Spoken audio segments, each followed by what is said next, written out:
Today we're pleased to introduce or to welcome to the CERIAS seminar series Professor John Darcy from the University of Notre Dame. As you could probably guess from the nice suit and tie, he is in the School of Management there at Notre Dame, but does work in technical, the impacts or the impact of technical countermeasures on risk in computer system security. He's come to join us here in Indiana after spending, I guess, pretty much his entire life in Pennsylvania, having gone to Penn State, picked up an MBA at LaSalle, and then his PhD at Temple. And so we're pleased to welcome him here to Indiana. Thank you. CERIAS. Thanks.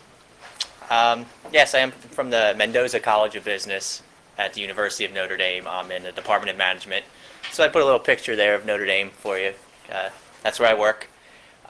So basically my area of research and things I'm interested in are insider type security breaches. In this title, or in this talk, I use the term IS misuse, information systems misuse. Basically, people doing, whether it be illegal or inappropriate or just maybe unethical things with the use of computers, use of technology, and in the workplace. I'm focusing on the workplace. Again, I am from the School of Business, so my research is really focused on that area. So in this talk, I'm going to talk a little bit about, in general, what I mean by information systems misuse. And then I'm going to present a study I did, a large-scale survey of 8 organizations, and discussing some of their security practices and some of the things they have put in place that can be potentially used to deter information systems misuse or these insider-type security breaches. Okay. So let me just say, too, if at any point anybody has questions, feel free. You can stop me at any time during the talk. This can be as interactive as you like, so there's no need to wait till the end. If there's anything unclear, just feel free to raise your hand. Okay, so just quickly, again, what I mean by information systems misuse, and I kind of went with the term IS misuse in this study because I saw that used a lot in the research or in the literature, so I tried to be consistent. But we're talking about things like, again, it's kind of a broad category. Could be illegal activity, illegal use of information systems. Again, like just software piracy would be something that's illegal. Could just be inappropriate, maybe using your employer's resources in an inappropriate manner, not as prescribed by security policy. Could just be unethical behaviors, looking at things that maybe you shouldn't be looking at while on your employer's time. Okay, so it gave some examples as well. Unauthorized modification of programs, unauthorized access. So an example of that would be maybe someone from, maybe somebody working in human resources, looking up coworkers' salary information. They might have access to this type of information, but or maybe they know how to get access to that type of information because of where they work and their stature within the organization, but it's not necessarily appropriate. So things like that, unauthorized use of services, that would be maybe using the web when you're not supposed to be. You're supposed to be doing something else at that time while in the workplace. Software piracy I mentioned, and then the example there, purposeful interruption of computer services. There's been quite a few examples in the literature of especially more technical folks, people working within IS departments that have maybe been disgruntled, had some type of beef with their employer, and purposely put a virus on the network or done something like that, done something purposely to bring the network down. So that would be an example of an insider type incident that would be under that category of purposeful interruption. So those are just a few examples. Again, using the term IS misuse, kind of a broad category, but can encompass a lot of things. But these are the few things I'm going to focus on in this talk. Okay, so just quickly, kind of just to lay it out, why this even is an issue worth talking about. I think we probably hear a lot, just regularly, if you read any type of information systems or security periodicals, the insider threat is kind of a big deal. Oftentimes you'll hear security people say insiders could be potentially, the weakest link when it comes to security. But just a few numbers. You may have heard of this CSI study. It's the Computer Security Institute annual study that comes out. The latest one, 2008, 2 types of insider abuse type categories were found to be rather prevalent. Insider abuse of network access is what they call one, or email. And then what would fall under that category would be things like viewing pornography while at work, using unauthorized or using unlicensed software. They found that to be the second most frequently occurring type of breach in terms of just quantity and number of incidents in the latest survey. So some other research, they estimate between 50 to 75% of all security incidents originate from within the organization. Now I'm seeing some numbers that would say maybe that might be a little bit inflated. So some might argue that that's inflated. Still, external type attacks really are still the more dominant type. But regardless, I think most people would agree that insider type incidents are a significant threat, and they are happening. In terms of, if it's 50% or 75% of all incidents, that's debatable. A couple other numbers. There are some statistics to suggest that these insider type incidents are potentially more costly of the ones that do actually happen. There was a study done by Vista Research back in 2002, and of the incidents they looked at, they found that of security breaches that ended up costing organizations more than $100,000, 70% of them were insider type incidents. Okay, so maybe these are some of the more damaging ones, at least coming from insiders. A more recent study by Verizon, they looked at a bunch of security breaches, and they found that the ones that were attributed, at least originated, somehow had something to do with insider type activity. There was a larger number of them than ones that originated solely from external sources. So, and then typically you hear most security professionals say, rule of thumb, about 1 in 10 insider security incidents is actually discovered. So if you kind of take that into account, these type of numbers that I'm showing you here probably fairly conservative, considering that a lot of these insider incidents don't even get detected to begin with. So the numbers I'm showing you here are basically the ones that people have been caught. These incidents have been detected. Okay. Other thing, a lot of times organizations are reluctant to report this type of activity to the public. Embarrassment, their stock price might be impacted. It kind of paints a black eye on the organization if you come out and you say, okay, we had this security incident and it happened from one of our own inside. So again, if anything, these type of figures are fairly conservative. Okay, so in the literature on information security and kind of risk assessment and risk analysis, there's what's called the security action cycle. And really what they say here is, as I have in the diagram, there's kind of 4 strategies for dealing with systems risk when it comes to insiders. And the first thing is deterrence.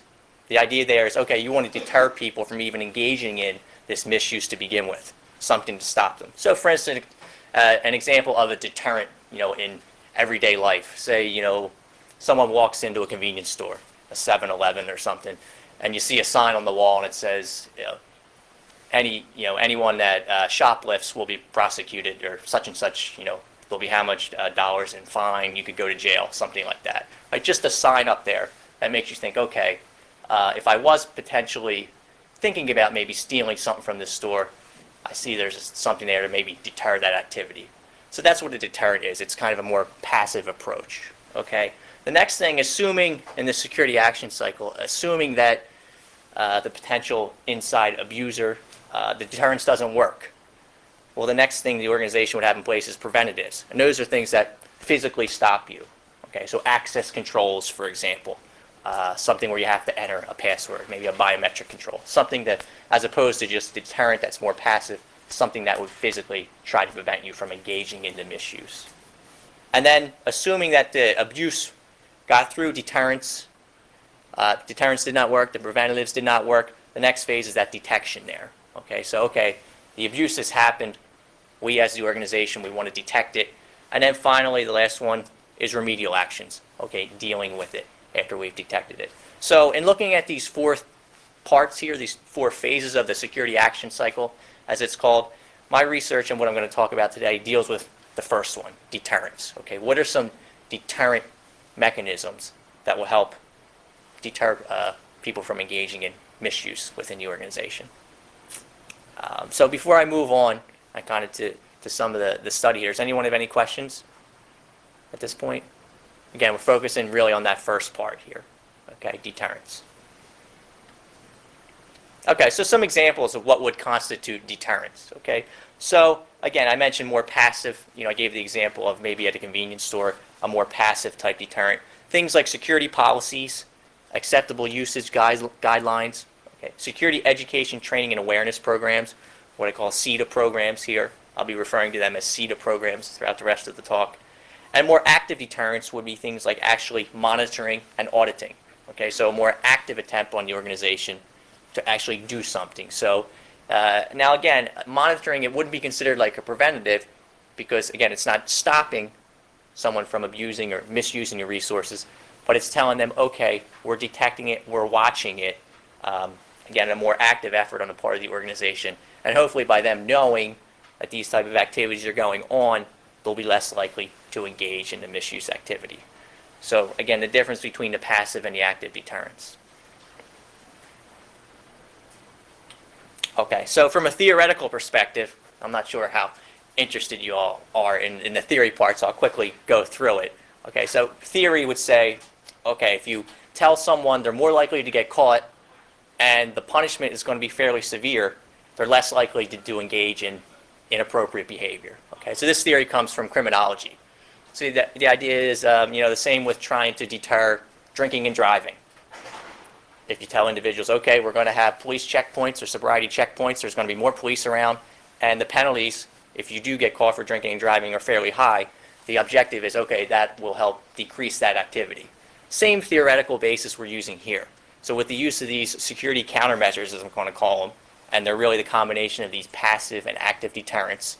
Again, so if the organization has more security policies, CETA efforts, security education, training, and awareness efforts, and monitoring, from a theoretical perspective, we say, okay, well, that should hopefully increase people's perception of the certainty that they're going to get caught and the severity of the penalty for engaging in these activities, thus decreasing the incidence of IS misuse. Okay, so that would be a theoretical rationale for why these deterrents supposedly should work. Okay. And I have here a research model. Okay, just quickly, this is kind of what I'm looking at in this study. And again, if you have any questions on this, please feel free to raise your hand. I tried to kind of succinctly, illustrate what I'm doing here. But you see there on the left this user awareness of, and it says security policies, CETA programs, and computer monitoring. So in this study, I'll talk a little bit more specifically about actually how it was carried out. But we're looking at if individuals in the organization know that there's these security policies in place, that they know, that they're aware of these CETA efforts, okay, so they're getting constant communication and education on security type matters, and also if they know they're being monitored, there's a relationship between that and their perceived certainty of sanctions, or certainty, you can think of sanctions as punishment, the perception that they will be caught for engaging in IS misuse, and also the severity. So those things on the left there, the deterrence, the policies, CETA programming, monitoring, have a positive relationship on perceptions of certainty of sanctions and severity of sanctions. So basically these type of things should make people feel more likely that they're going to get caught and punished. And then towards the right of the diagram, where it says H1A and H1B, those stand for hypothesis 1A and hypothesis 1B. I'm predicting that, okay, and then this perceived certainty of sanctions and perceived severity of sanctions, as that's increased, the likelihood of IS misuse will decrease. Okay, so that's what that model is trying to emphasize. And I have there a couple other things, control variables. Basically what that means is over and above the effects of individuals' age, gender, their moral commitment, which is a level of how moral they say they are, and the organization they work in. So we're kind of saying, controlling for those factors, these are the things we're looking at in this study. Yep. Can you describe the deterrents? Are those indicator variables, or how are you measuring that? Yeah, so they will be measured, actually, they're measured on a Likert type scale, which is a scale of like 1 to 7. So basically in the survey, you know what, let me go through the survey in more detail, and if that's still not clear, please raise your hand again, okay? Okay, so without thinking too much about the methods of how this is carried out, this is the relationships we're trying to look at. I'm trying to look at this point. Anybody else have anything? So you can see the part there with the perceived certainty and severity. That's basically just a copy of that deterrence theory, that theory from criminology. And then kind of there's been an extension to that on the left and looking at the impact of these deterrents. Okay. So here's the study to actually measure. Oh, and I should point out one other thing here where it says IS misuse intention. Okay, this is kind of a limitation of some of this research, but when we're asking people, okay, do you engage in these misuse activities? Well, I didn't have access to actual incidents of people engaging in these bad activities, right? So in the survey, we give them a few scenarios, actually 4 scenarios, and we ask them how likely would it be that you would engage in these type of activities. So that's where it says IS misuse intention. It's kind of considered a proxy or something to measure behavior. But again, it's not their actual behavior. It's what they say they would do. Similar type methodology that's used like in marketing studies and things like that. So it's kind of as close as you can get without actually getting your hands on actual behavior. Again, in this type of research, if you go into an organization, you say, can you give me logs of your actual insiders who have engaged in some type of computer abuse? Most likely, unless you're buddies with the CEO, they're going to say, no, I'm not giving you that information, or else we don't even have that information. So this is kind of one way to try to get at that. Okay, so how we measure misuse intention in this study. It's basically individuals were given 4 scenarios, okay? And one of them involved sending an inappropriate email, one of them involved software piracy, one of them involved unauthorized access, and another involved unauthorized modification. Okay, so they presented with these scenarios, and together, their answers, after each one of these scenarios, they were then asked 2 questions regarding their intention. If they were in the same position, would they behave in the same manner? Okay. And again, based on the theory that we predict that perceived certainty of sanctions would be negatively related to misuse intention, perceived severity of sanctions would also be. So basically we're saying, okay, the higher the certainty and severity of sanctions, the less likely individuals would say they would engage in those scenario behaviors. Okay, those 4 behaviors there. Okay, I'll quickly, these are basically the same relationships that are outlined in that model. Okay. The one thing I didn't mention before, the control variables, why I even put them in there, again, when I was saying over and above the impact of these other factors, we're trying to look at the impact of the deterrence and the perceived certainty and severity of sanctions. Research, there's a lot of research to suggest that younger individuals and males are more likely to engage in risky or inappropriate type activity. There's a lot of research from social psychology, from criminology, from sociology. So we kind of know that probably males are more likely to engage in misuse and younger people in general. So I'm kind of over and above those factors. Now that's an interesting thing to look at in and of itself, and I kind of have the data to do that if I want to. But I was kind of trying to look at the impact of these deterrents, the policies, the CETA programs, and the monitoring without getting their impact mixed in with these other demographic factors. So when we say we control for that, there's a way statistically to kind of account for that. Okay. And the same with moral commitment. Moral commitment, I use that term because, again, that's something that's used a lot in the behavioral type IS security literature. But basically, it's how moral people say they are. And there's a way I measured that in the study as well. Okay. And really, actually, the way I measured it in the study was after each one of those scenarios, there was a question, and it asked individuals, how morally acceptable do you think this activity was? And that was on a scale of 1 to 7. Okay. So we have a measure of that. And then organization, again, there was individuals from 8 different organizations participated in this study. So that organization would be whether they were in organization 1 through 8. Okay, controlled for that as well. So above the impact of these factors. Okay. So the scenarios, okay, so again, for each scenario, each one of those 4 scenarios afterwards, there was 2 questions that measured the perceived certainty of sanctions.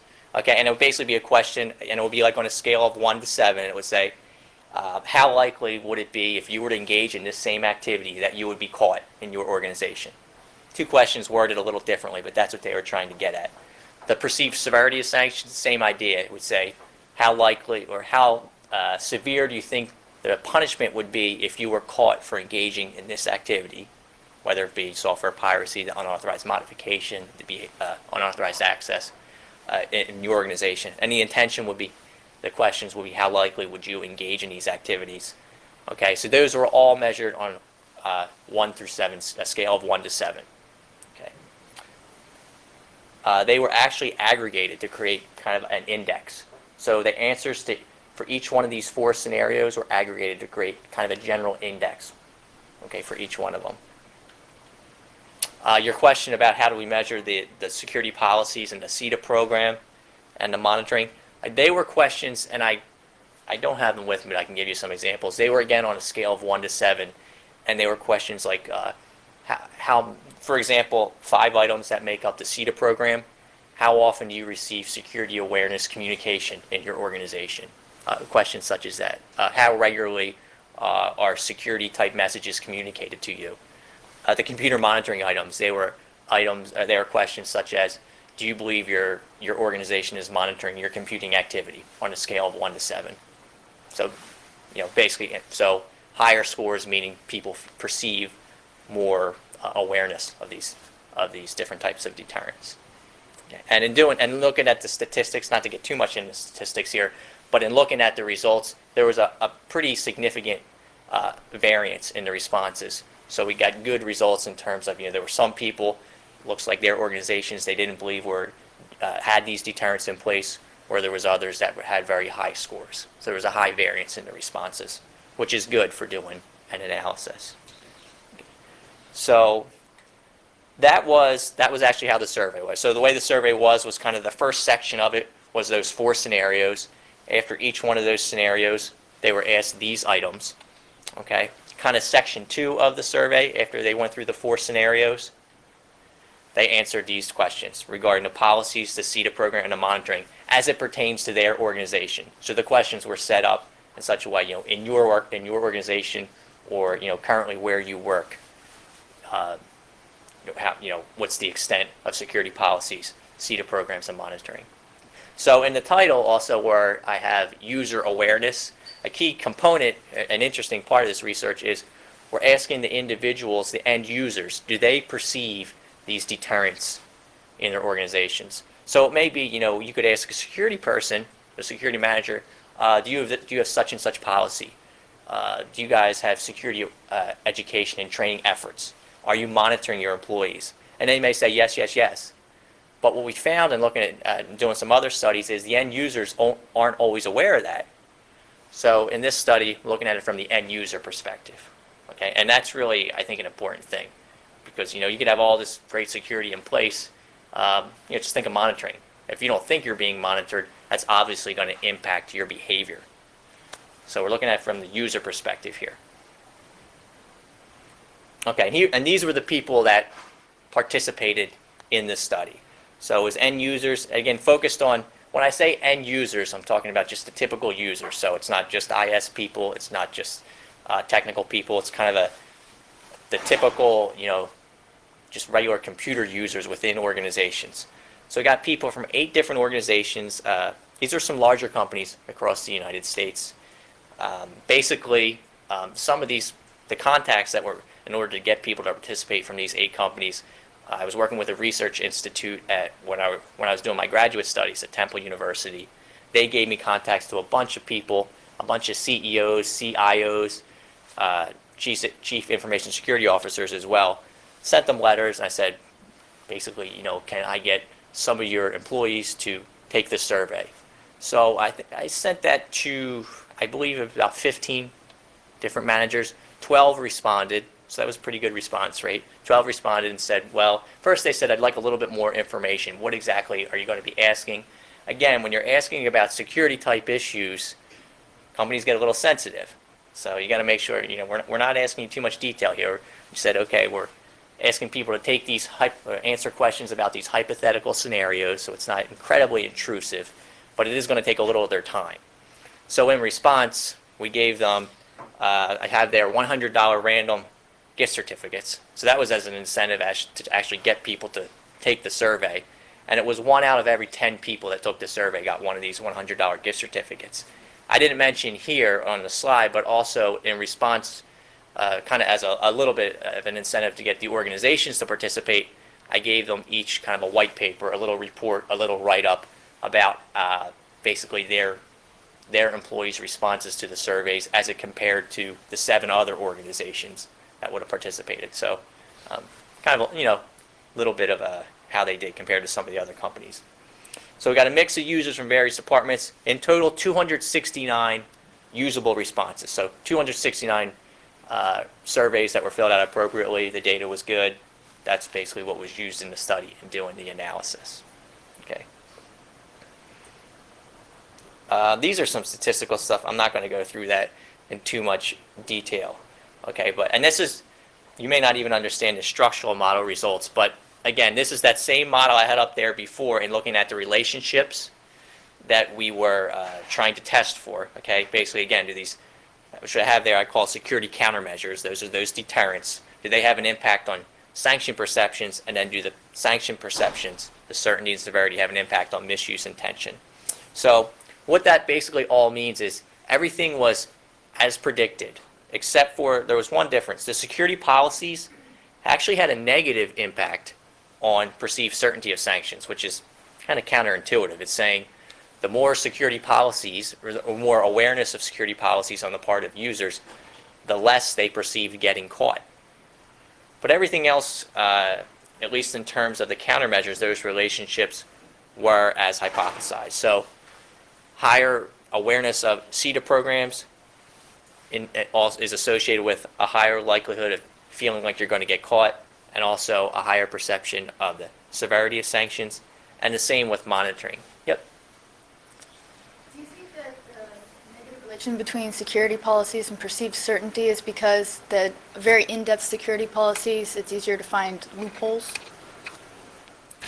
That's a good. That's actually a good thought. I put it in the paper I wrote up. I had a couple ideas, because basically I was trying to explain why this counterintuitive finding. So that would be something to that effect. Yeah, that definitely sounds rational, right?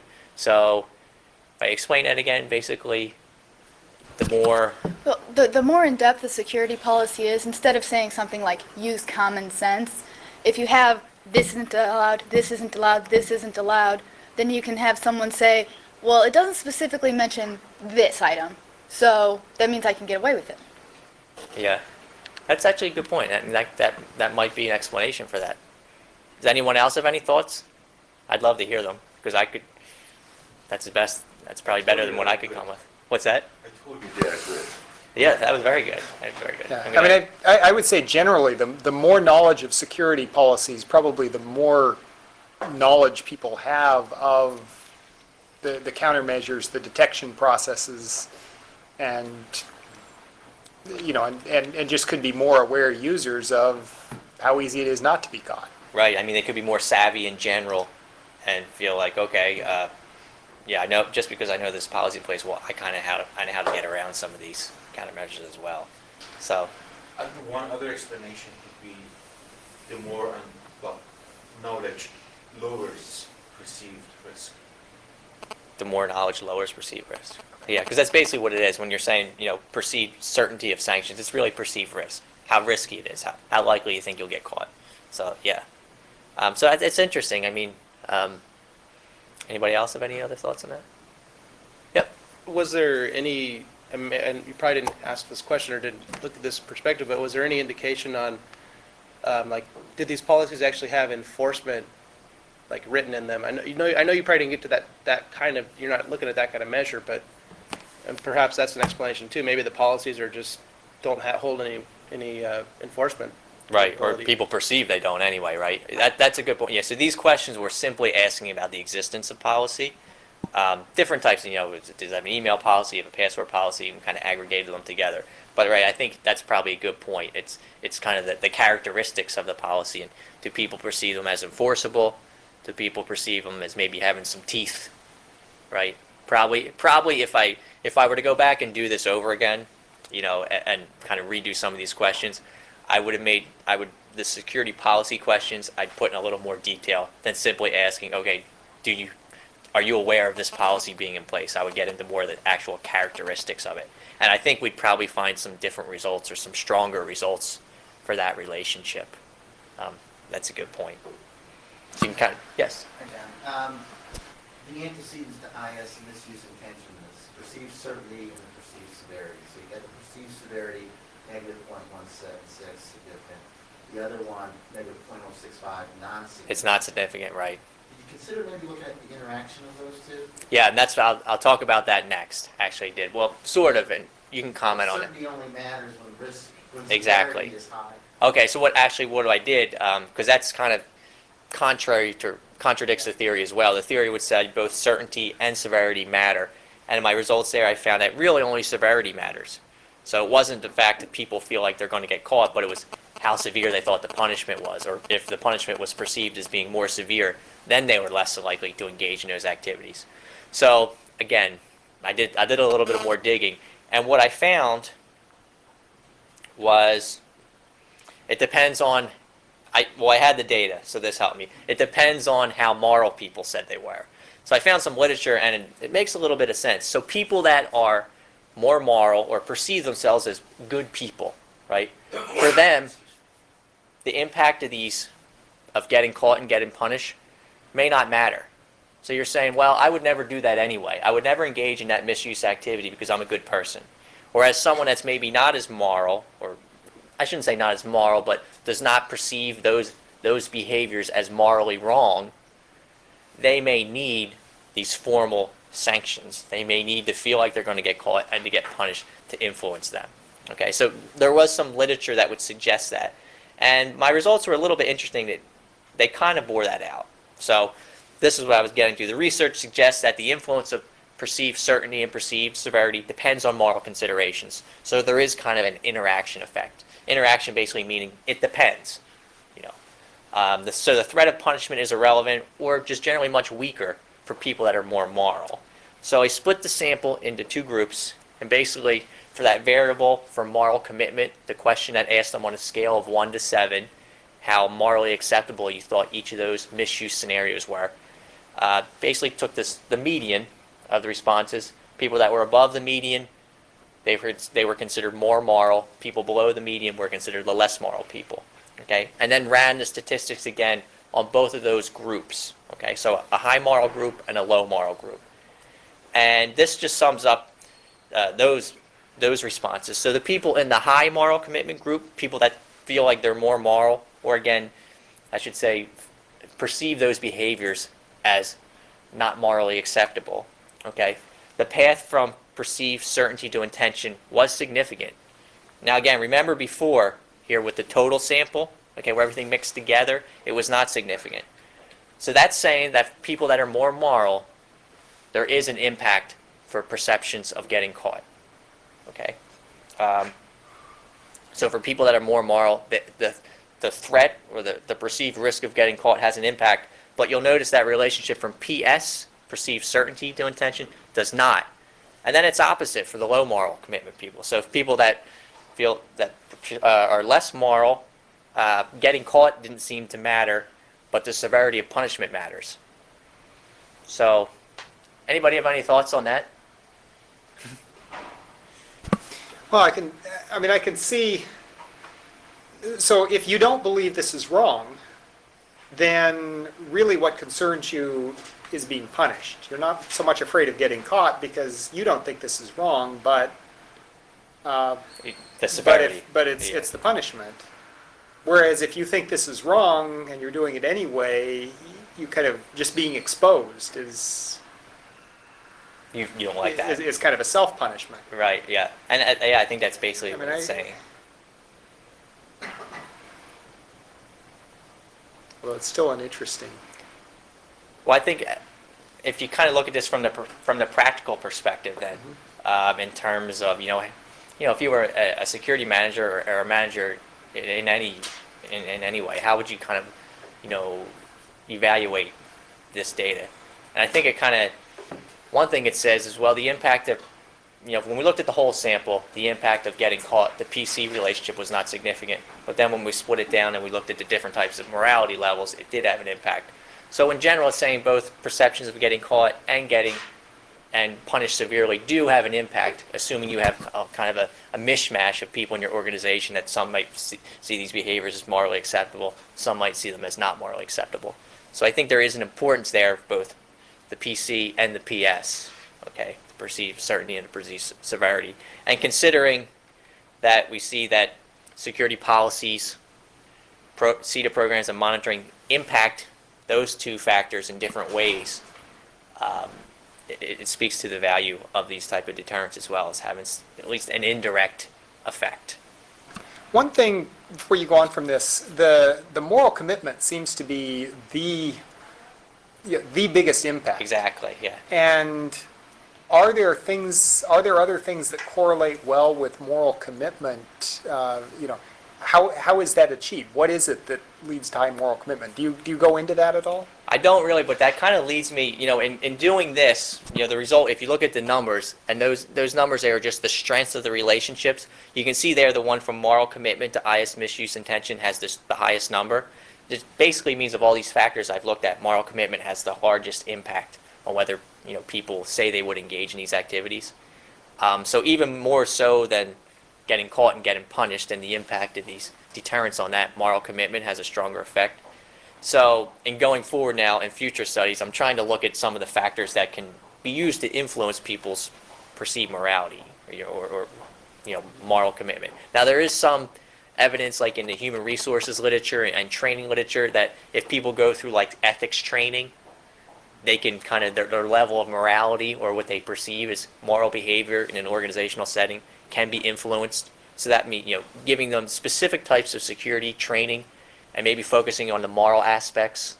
Like, for example, if you don't run your virus scanner or update your signatures or you don't check on certain email attachments, you could be harming your organization or other people around you. Kind of appealing toward the moral aspect, that might be a way of influencing moral commitment. So we know in looking at this data that moral commitment is a big factor that predicts whether people would engage in this IS misuse. So I think it's something that deserves more attention. So you can see it's really the strongest factor here. Does anybody else have any thoughts on how maybe you could influence people's level of morality? Some might argue you can't. It's how you were brought up. It's years and years of experience. You're on the right track. A lot of it is disposition there. So one of the stories here might be from an organizational perspective, we need to be much better on the selection on the front end, who we bring into the Screening. The screening process, because we can't change them once they're here, given that morals may be ingrained over 20, 30, 40 years. However, given that you have a moral person, they still might not know once they're in the organization which behaviors in a very complex organization are considered right or wrong. Yeah. They want to do well, but they might not know what's right. They might even look to the other people in their organization to give them information as to what's right, but that's not always good information. So they may think they're doing the right thing, but in fact engaging in behaviors that maybe someone else might view as immoral. So that kind of gets to the education aspect as well. So it looks like, if people, right, they want to do the right thing, that morality is a big factor in terms of whether they do these type of things. Although we do see here that, there's still going to be some segment, of your organizational workforce that would probably be what we consider immoral, or at least wouldn't view these type of misuse behaviors as immoral. So based on the results of this, at least we can still see that if they perceive the severity of punishment to be high enough, that seems to have some impact anyway for these less moral folks. I mean, you can almost think of it, say, you even have like one or two, all it takes is one or two insider type security incidents to cause a lot of havoc. So, I think it's still important to consider these results as well, that severity, giving people a higher perception of the severity of cost to deter them from engaging in these activities. But it is a good point that kind of a takeaway from this is morality does have a big influence on whether people engage in these behaviors. Okay. So that was what I call the post hoc analysis. Okay. So again, kind of in terms of that post hoc analysis, the interactive effect, it depends.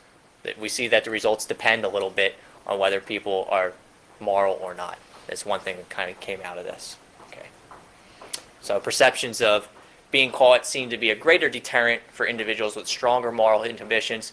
Perceptions of punishment severity seem to be a greater deterrent for less morally inhibited people, is what this data has shown.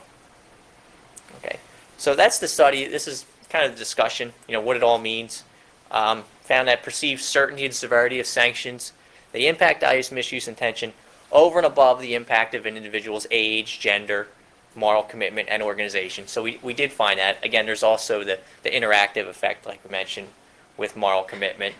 I have there, contrary to a number of criminological deterrence studies. So criminological studies are more studies that look at just crime in general, okay?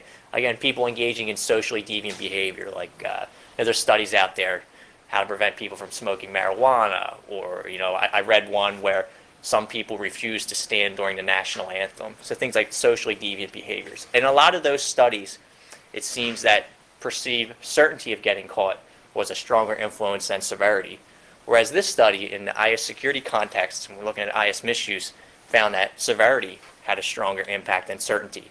So it's literally contrary to, in this domain, the results are a little bit different than a lot of the regular criminological studies. Again, I put there possibly due to a history of light sentences for computer crimes. This is just a thought on my part. There's generally people that have engaged in a lot of these computer crimes, we haven't seen them really been hardcore punished. I even know, people may have heard of Kevin Mitnick, who's considered one of the more famous hackers, and his claim to fame was he used social engineering techniques.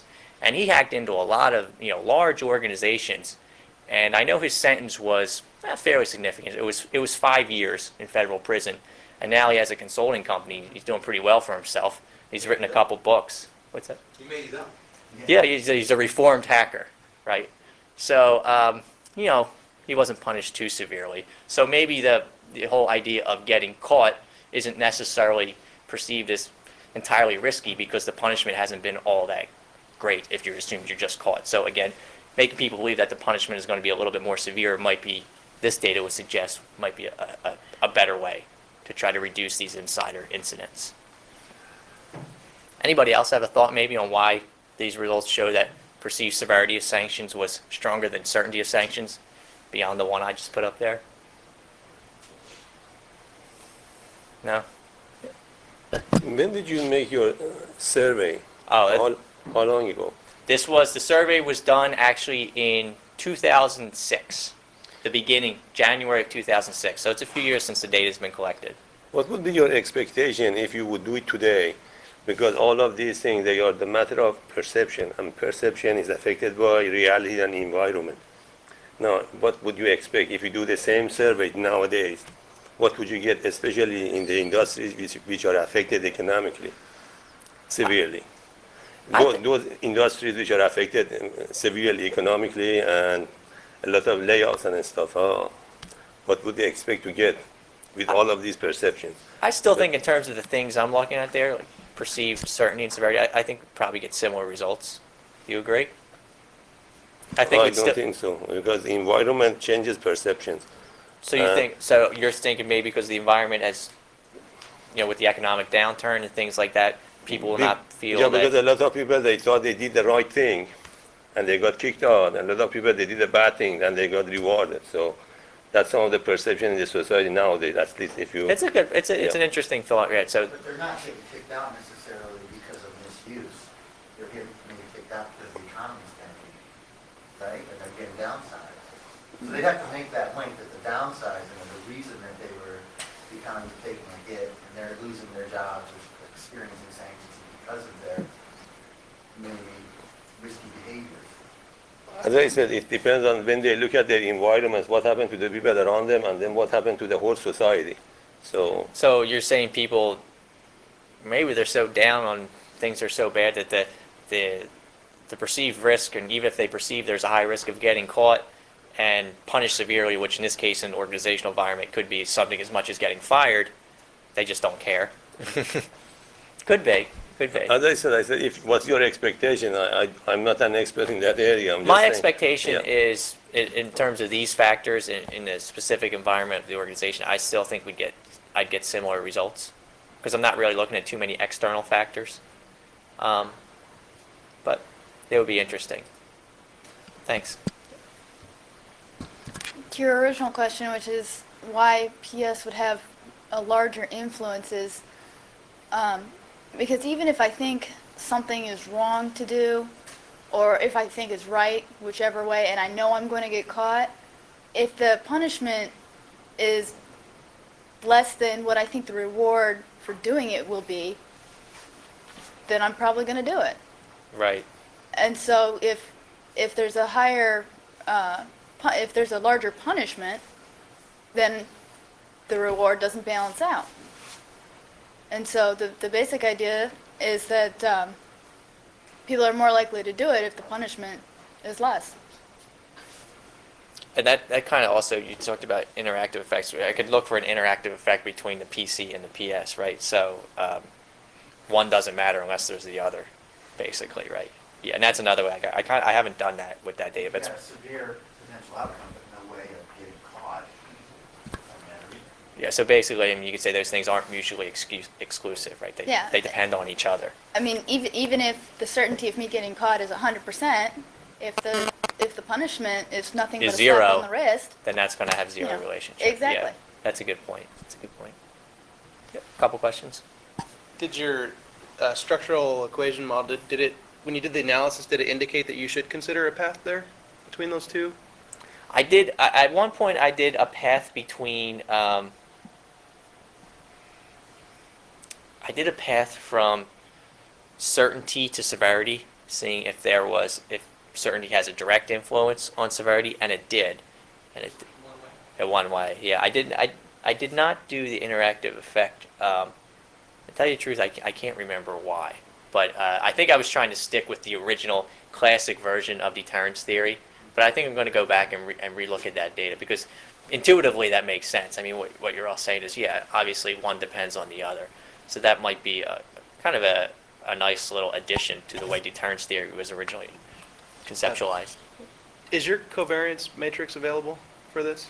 I can give it to you. Yeah, I don't have it on the slides. Or, well, in the paper that you've, is this coming out, is this being published? Yeah, the paper was actually just published in March, and I can email a copy to anyone if you like. Again, please do send me an email if you'd like a copy. I'll send it to you. It's jdarcy1@nd.edu. Okay, because it just came out in March, so I don't think the paper is yet available if you do like a library search. But I'll be happy to send it to you. It's just a PDF file. For those of you who are not, who are already in ACM and RGB Explorer, the online library that John is talking about is on Informs. So if you go to Informs, you can have access to this paper. Maybe not now, but in a few months. But I think you have to. Without notes, so you don't go to Informs. I think you have to be a member too. I think we get it by. Oh, do you? Some informs, not all. Some informs journalists, not all.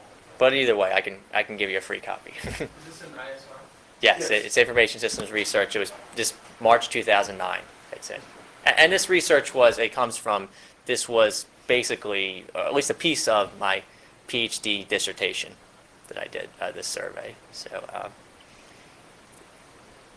Did you look, did you test for like mediation effects for the security countermeasures on IS misuse? In other words, maybe computer monitoring has a direct effect on IS misuse.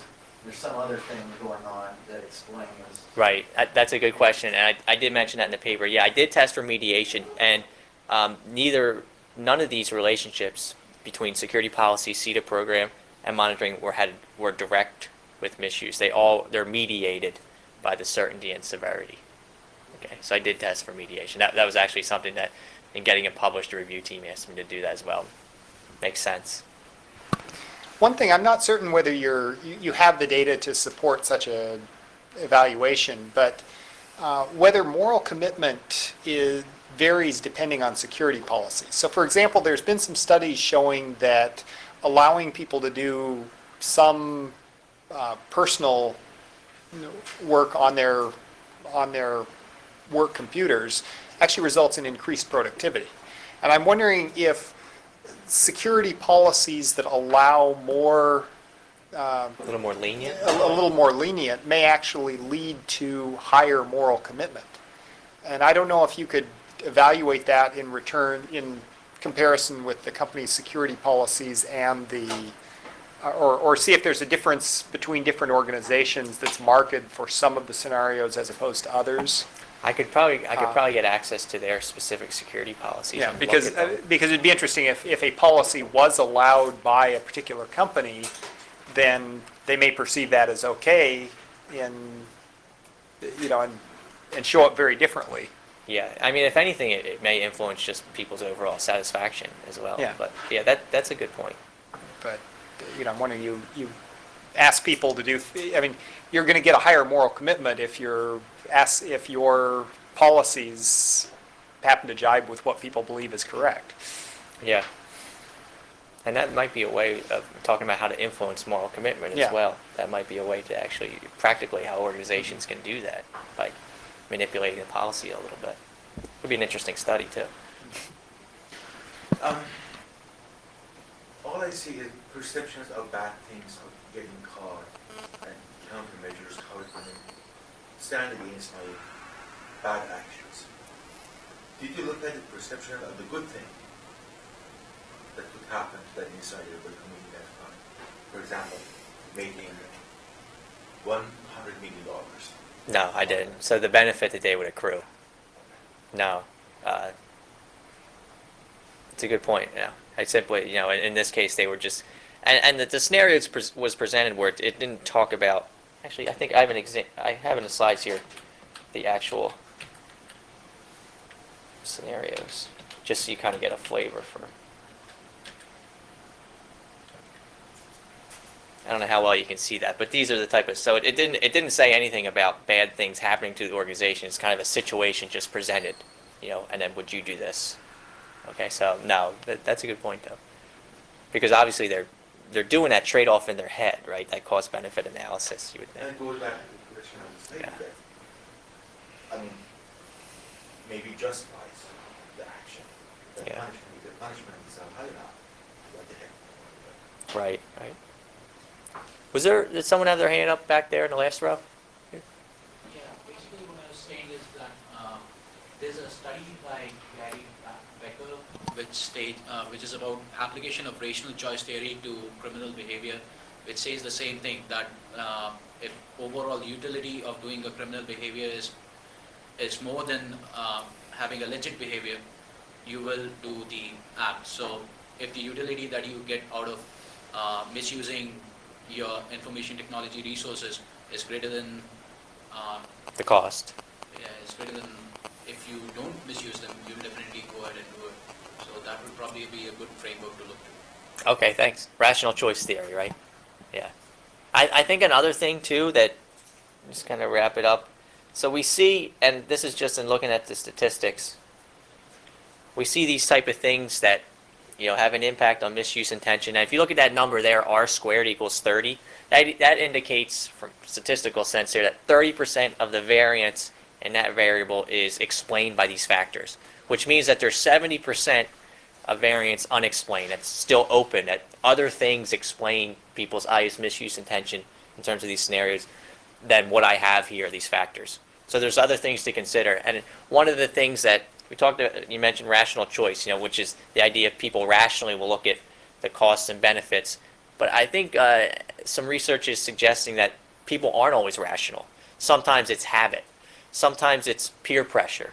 Sometimes it's your own some internal feelings. So the way I use deterrence theory here, and this is what's called classic deterrence theory, it's just perceived certainty and severity. There's something now that's called the more, I think it's called contemporary deterrence theory, where it adds in informal sanctions. So shame, embarrassment, these other type of more internal type things are shown to have a strong impact on people's willingness to engage in misuse behavior as well. So I'm going to kind of look at some of those type of factors in addition to just these more formal things that the organization can control. I'm going to look at some of them in the future and see the impact that maybe they have. Moral commitment would be an example of one of those type informal type things too. Your level of morality we see has a strong impact. But there's obviously some other factors that would predict this behavior than what I presented here. So kind of some area for future research. So, and again, if anyone, you have my email address, and if you'd like the paper, please do send me the email. I'll send it to you. And if you have any comments or any questions, please feel free to contact me. I'm always interested in talking about this type of stuff. Security behavior in general is kind of what excites me and what I'm interested in. So, does anyone have any more questions? Thanks a lot for having me. Thank you.